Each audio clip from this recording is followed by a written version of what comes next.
Good morning everyone. जैसा कि आप सभी जानते हैं कि आज का जो हमारा टॉपिक है वो वुमेन्स के लिए है और वेस्टीज में आने के बाद सभी को पता होगा कि यहाँ पे हमारे लिए प्लेटफॉर्म क्यों बहुत वैल्यूएबल है। और इसी टॉपिक पर आज हमारे साथ डिटेल में बात करने के लिए आ रही हैं सुनीता सोनी जी, जो कि काठमांडू से हैं, ब्रॉन्ज डायरेक्टर हैं। तो मोस्ट विराटनगर से। विराटनगर से। अच्छा, आप भी विराटनगर से। सॉरी। हाँ, Sunita Soni ji from Biratnagar. Over to you Sunita ji.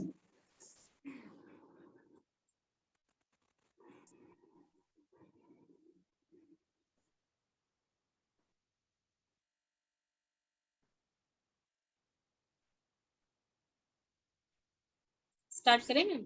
Yes yes. Screen share का ऑप्शन मैम, स्क्रीन शेयर का ऑप्शन डाल दीजिए ना। हाँ है, ओपन है।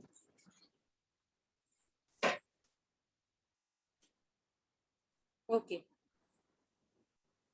Just a minute.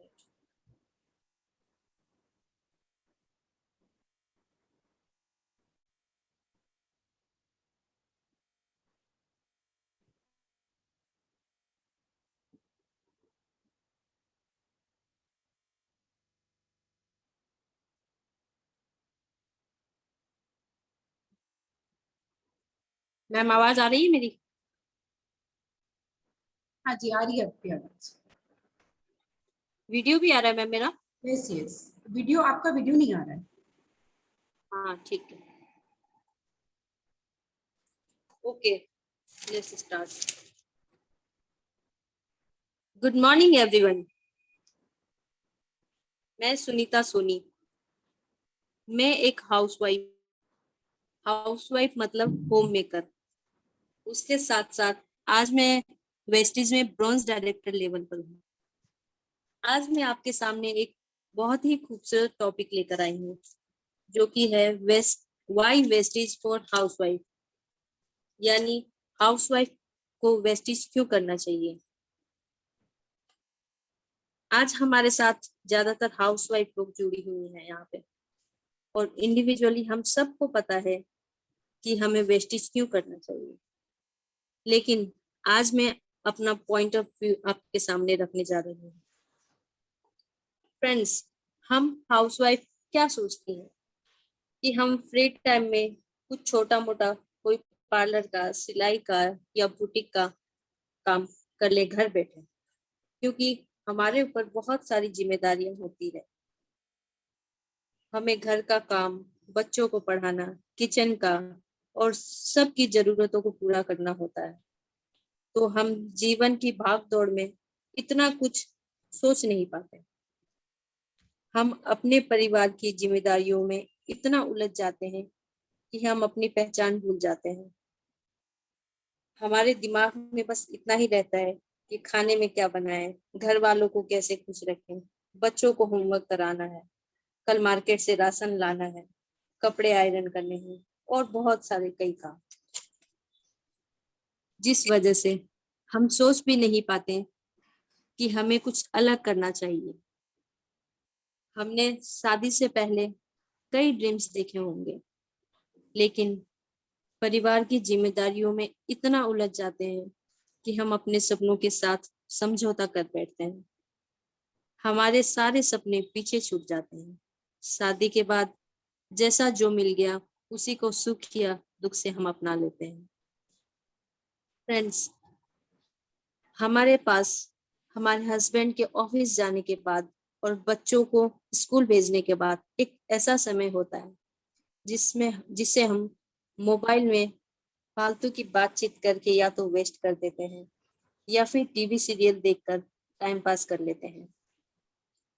हमारे अंदर इतना सारा हुनर छुपा रहता है, लेकिन हमें सही अपॉर्चुनिटी नहीं मिल पाती उसे बाहर लाने के लिए।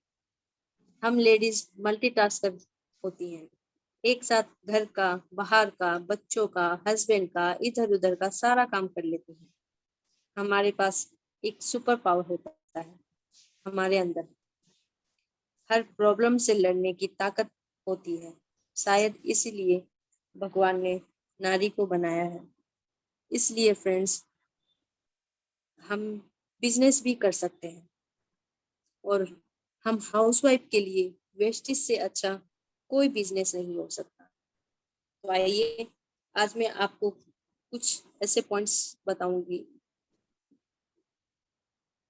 उससे ये पता चल हमें ये एहसास होगा कि हमें वेस्टेज क्यों करना चाहिए।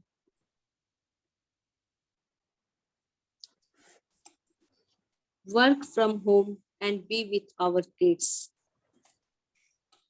हम लेडीज लोग की सबसे बड़ी प्रॉब्लम ये है कि हम घर से बाहर जाकर काम नहीं कर सकते, क्योंकि हमें किचन का काम संभालना होता है, उसे हम छोड़ नहीं सकते, बच्चों को अकेला नहीं छोड़ सकते। हाउसवाइफ पर जिम्मेदारियों का बोझ सौंप दिया जाता है, लेकिन इस इंडस्ट्री में आज हम टेक्नोलॉजी का इस्तेमाल करते हैं। अपने फैमिली, बच्चों सबको संभालते हुए हम ये बिजनेस कर सकते हैं। हम घर बैठे बिजनेस प्लान दिखा सकते हैं, जूम से ट्रेनिंग ले और दे सकते हैं, ऑनलाइन प्रोस्पेक्टिंग कर सकते हैं। तो क्यों ना करें हम ये business. Next, multiple things at a time. हम लेडीज को तो वरदान ही है मल्टीटास्कर होने का। हम एक साथ कितना सारा काम कर लेते हैं, जैसे कि खाना बनाते हुए मोबाइल में बात करना, चैटिंग करना, ऑनलाइन मीटिंग सुनना, फिर घर का काम खत्म करके मार्केट जाना, फिर वापस आकर किचन का काम करना, बच्चों को पढ़ाना, हस्बैंड को बिजनेस में हेल्प करना। हम कई काम एक साथ कर सकते हैं, इसलिए हम वेस्टेज भी कर सकते हैं। Strong even be when time is hard. As a woman हमारे अंदर यह क्वालिटी भी है कि जब कोई बात बिगड़ जाए, जब कोई मुश्किल आ जाए, हम लेडीज आसानी से नहीं हारती। कठिन से भी कठिन परिस्थितियों में हम सब संभाल लेती हैं, सारी सिचुएशन हैंडल कर लेती हैं। इसलिए यह क्वालिटी हमारी वेस्टेज में भी बहुत काम आएगी। हमें निरंतर अपना काम करना चाहिए और हम कर सकते हैं, क्योंकि हम बहुत स्ट्रॉन्ग हैं। Next point, nurturing and welcoming approach to make feel comfortable। हमें घर में बचपन से ही ये सिखाया जाता है कि कोई आए तो उनका वेलकम करो, उनका सम्मान करो, उनकी केयर करो। तो हमारा ये नर्चरिंग एंड वेलकमिंग एटीट्यूड हमें इस बिजनेस में बहुत हेल्प करता है। टीम बनाने का मतलब क्या है? उसका वेलकम करना, उसकी केयर करना। तो हमारी ये क्वालिटी जो इस बिजनेस का मेन पार्ट है, उसे हम अपने बिजनेस आगे बढ़ा सकते हैं। सो हमारी ये क्वालिटी इस बिजनेस में बहुत काम आती है। हमें हमारी ये क्वालिटी पहचाननी होती है और बिजनेस करना होता है। Love to talk and share. हम लेडीज लोग बदनाम होती हैं कि हम बहुत ज्यादा बातें करती हैं, और बात करने का मतलब वेस्टेज में काम करना होता है। हम आपस में किसी भी फ्रेंड्स, पड़ोसी, रिश्तेदार से मिलते हैं तो बातें करना शुरू कर देते हैं, और बातों ही बातों में हम कई सारी कंपनियों का फ्री में एडवर्टाइजमेंट कर देते हैं, जैसे कि वो लिपस्टिक बहुत अच्छी है, वो साबुन बहुत अच्छी है, वो क्रीम बहुत अच्छी है, वो साड़ी की दुकान बहुत अच्छी है। इस तरह हम लोग अलग अलग ब्रांड का बिना पैसे, बिना किसी स्वार्थ के प्रचार कर देते हैं। क्या इसके बदले हमें वह कंपनियां कुछ देती है? क्या हमें कोई फायदा मिलता है वो सब बातें शेयर करने के बाद? नहीं, हमें कोई बेनिफिट नहीं मिलता उन सब चीजों को एक्सप्लेन करके। हमारी ये क्वालिटी शेयर करने की हमारी बिजनेस के लिए बहुत ही फ्रूटफुल है, क्योंकि ये हमारे वेस्टेज का सिस्टम है, शेयर द प्रोडक्ट। इसीलिए हम ये बिजनेस आसानी से कर सकते हैं। Meet rising cost of living. Friends, आज की बढ़ती हुई महंगाई के साथ में क्या हम अपने आप को मैच कर पा रहे हैं? क्या एक सिंगल पर्सन की कमाई से 4-5 लोगों का परिवार एक अच्छी जिंदगी जी सकता है? क्या आपको अपने लिविंग ऑफ स्टैंडर्ड में कॉम्प्रोमाइज करना है या आपको अपनी लाइफ स्टाइल को जीना है? आज के इस महंगाई के दौर पर हम हर घर में एक दूसरा व्यक्ति कमाने वाला होना चाहिए, क्योंकि हमें जिंदगी जीनी है, काटनी नहीं।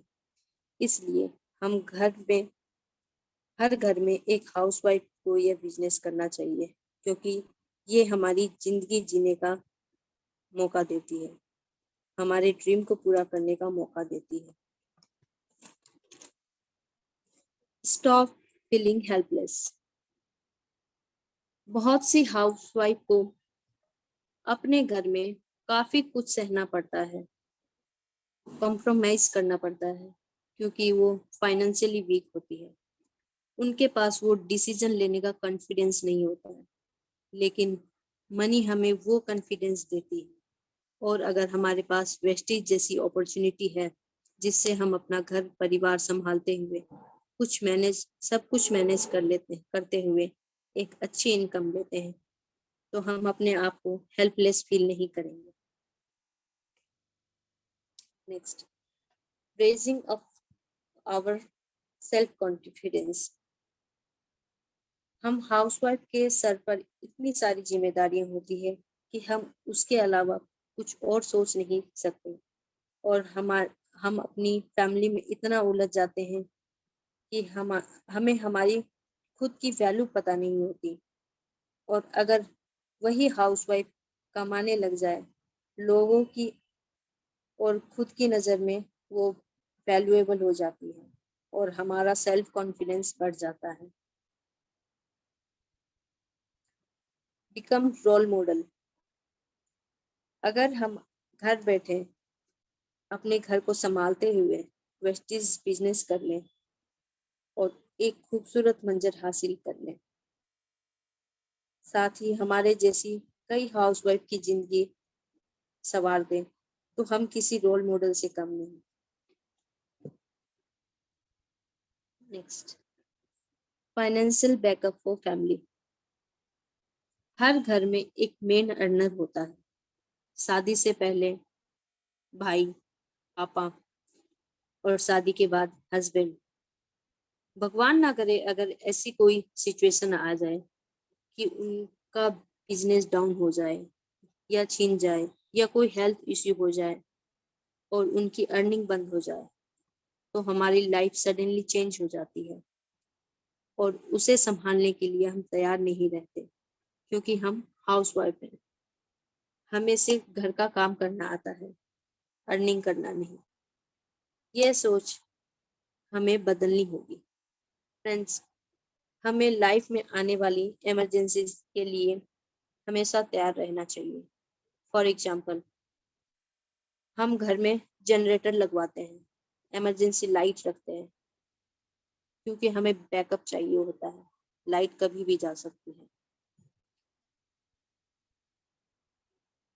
इसलिए ठीक इसी तरह हमें अपनी लाइफ में फाइनेंशियल बैकअप भी रखना चाहिए।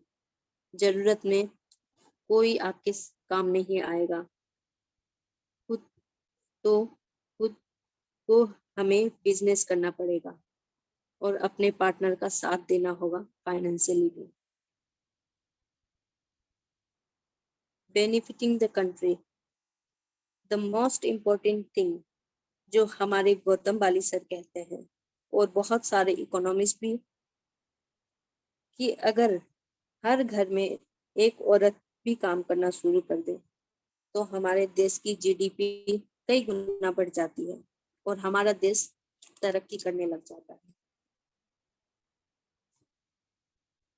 तो फ्रेंड्स, हम खुद अपनी जिंदगी बदल सकते हैं और हम खुद अपनी सफलता रोक भी सकते हैं। इस दुनिया में सब कुछ संभव है, बस हमें सोचने की हिम्मत करनी है। हमें हमारे सोचने का तरीका बदलना है। आज हम किसी पुरुष से कम नहीं, आज हम उनके साथ कंधे से कंधा मिलाकर चल सकते हैं। बस हमें खुद पर भरोसा करना है और इस बिजनेस से जुड़ना है। अगर हमने चुनाव कर लिया है कि हमें वेस्टेज बिजनेस करना है और आपको पता है कि आप सही रास्ते पे हैं, फिर जितनी भी मुश्किलें आए, सिर्फ हमें आगे बढ़ते रहना है। पीछे मुड़ने की या रुकने की जरूरत नहीं। आगे बढ़ते रहो, वक्त बदलेगा, सब कुछ बदलेगा और आपकी लाइफ बहुत खूबसूरत बन जाएगी।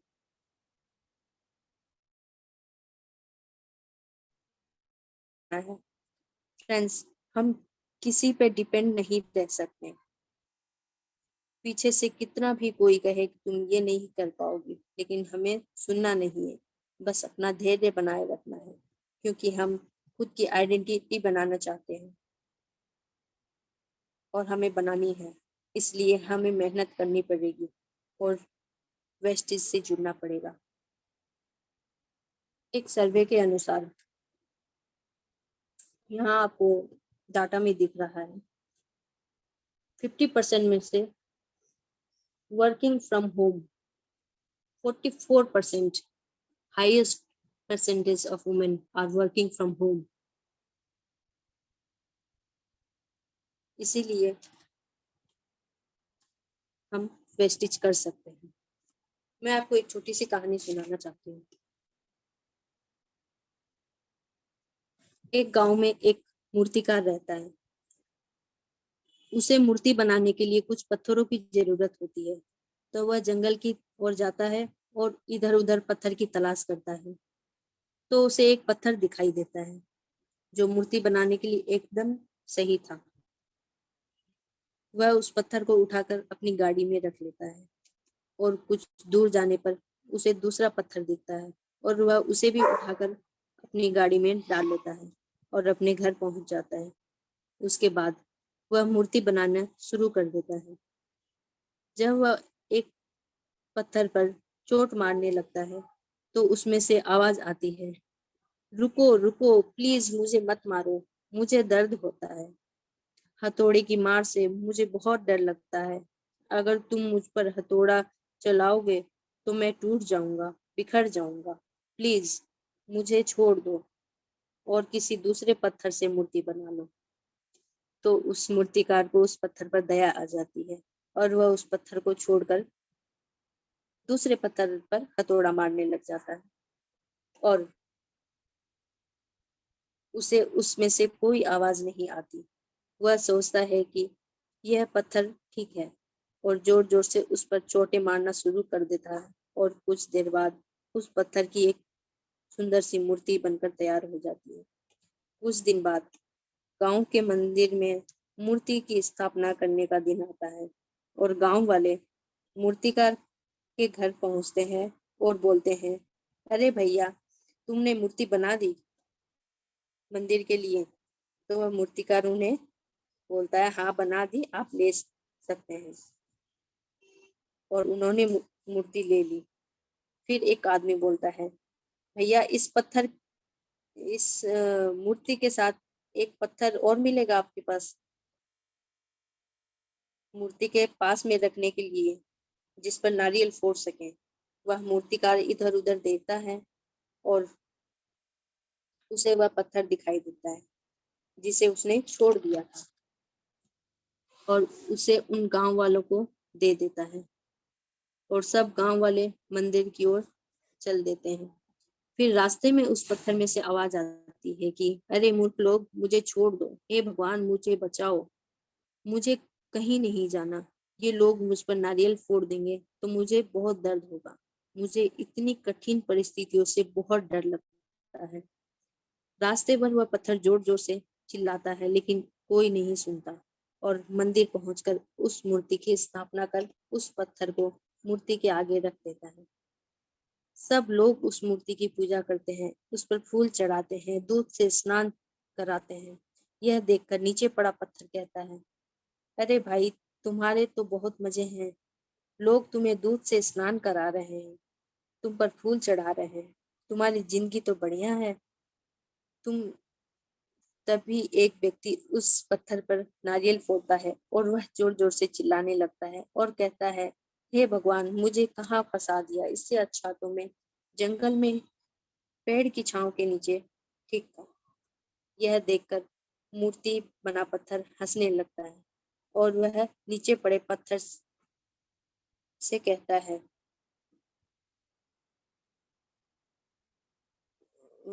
यह देखकर मूर्ति बना पत्थर हंसने लगता है और वह पड़े पत्थर नीचे पत्थर पड़ा नीचे पड़ा हुआ पत्थर बोलता है, तुम तो हंसोगे ही, तुम्हें तो मिठाइयाँ खाने को मिल रही है। यहाँ इन लोगों ने मुझ पर नारियल मार मार कर मेरी हालत खराब कर दी है। तब मूर्ति बना हुआ पत्थर नीचे पड़े हुए पत्थर से कहता है, दोस्त, अगर तुमने भी उस दिन पहला प्रहार सह लिया होता तो आज तुम मेरी जगह होते और लोग तुम्हारी भी पूजा कर रहे होते, तुम्हें भी चंदन का लेप लगा रहे होते, तुम्हारा भी दूध से स्नान होता, लेकिन तुम उस दिन डर गए थे, तुमने आसान रास्ता चुन लिया और आज तुम्हें कठिनाइयों का सामना करना पड़ रहा है। हम जब भी किसी परिस्थिति से डरकर आसान रास्ता चुनते हैं तो उस वक्त तो हमें बहुत सुकून और आराम मिलता है, पल भर के लिए खुशी भी मिल जाती है, पर आगे की राह कठिन हो जाती है। मेरे दोस्त, तब उस पत्थर को अपनी गलती का एहसास होता है और वह मूर्ति बने पत्थर से बोलता है, मुझसे गलती हो गई, मैं समझ चुका हूँ। जो लोग मुश्किल परिस्थितियों से नहीं घबराते और उसका सामना करते हैं, लोग उन्हीं का सम्मान करते हैं। आपने उस हथौड़े की चोट से ही कठिन परिस्थिति का सामना किया, इसीलिए आज लोग आपकी पूजा अर्चना कर रहे हैं।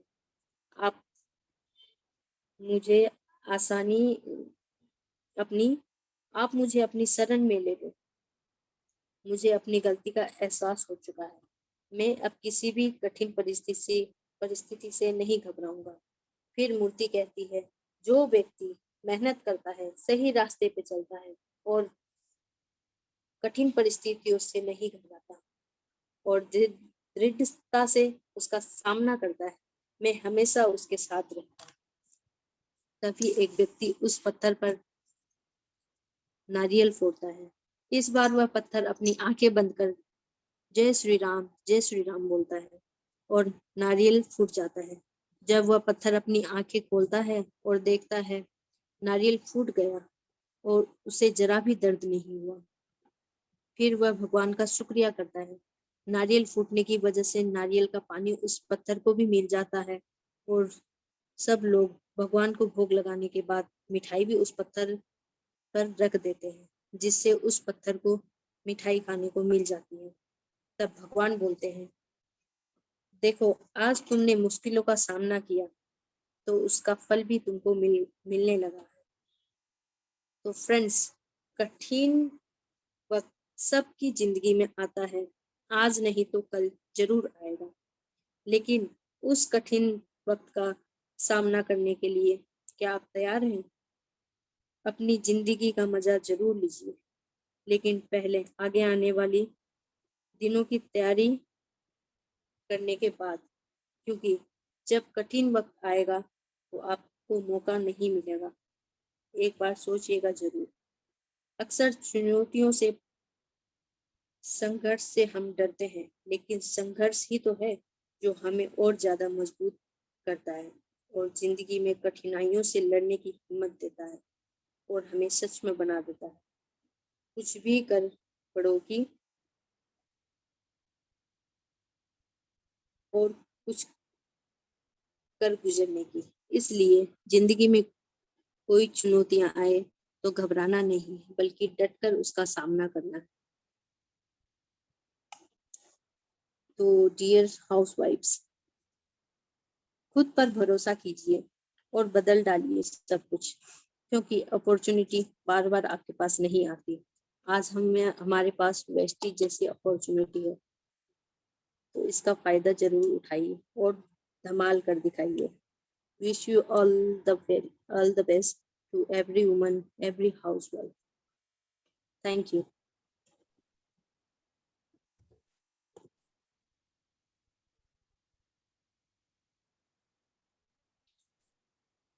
So much